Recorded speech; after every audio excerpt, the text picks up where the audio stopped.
Hi friends, అందరికి నమస్కారం. ఈరోజు నేను నాగరాజును మాట్లాడుతున్నాను. తొలి ఏకాదశి. తొలి ఏకాదశి అంటే ఆషాఢమాసం శుద్ధ ఏకాదశి, తొలి ఏకాదశి. పరమ పవిత్రమైనటువంటి రోజున మా ఇంటిలో జరిగినటువంటి చక్కటి పూజ, పుష్ప అలంకరణలతో చాలా దేదీప్యమానంగా, దీపారాధనతో, నైవేద్యంతో ఈ విధంగా మా పూజ చేశాము. ఇక్కడ కనిపించేటువంటి అమ్మవారు జమ్ములమ్మ తల్లి. మా ఇంటి ఇలవేలుపు శ్రీ జమ్ములమ్మ తల్లి. ఈ విధంగా చేశాము. అదేవిధంగా ఈరోజు తొలి ఏకాదశి అంటే శ్రీ మహావిష్ణువు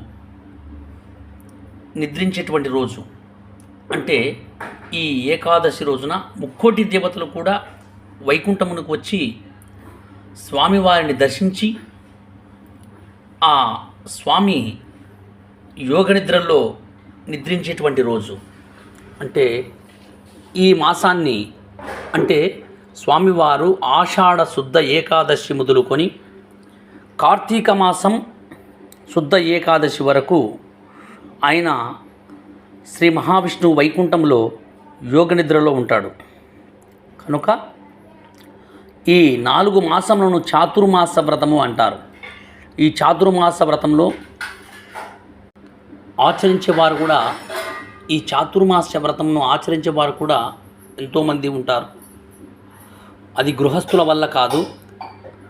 ఈ చాతుర్మాస దీక్షను కూడా ఈ 4 నెలలు చాతుర్మాస వ్రతమును తీసుకొని, అంటే బ్రహ్మచర్యము పాటిస్తూ, అదేవిధంగా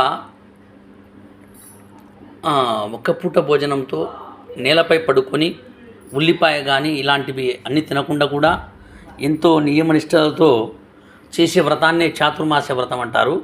అది గృహస్థుల వల్ల కాదు. ఈ శ్రీ మహావిష్ణువు వైకుంఠంలో ఈరోజు నిద్రపోయేటువంటి రోజు. అంటే శయనించే, అందుకే శయన ఏకాదశి, తొలి ఏకాదశి. ఈరోజు నిద్రించి ఆషాఢమాసం శుద్ధ ఏకాదశి నుంచి కార్తీక మాసం శుద్ధ ఏకాదశి వరకు స్వామి యోగ నిద్రలో ఉంటాడు.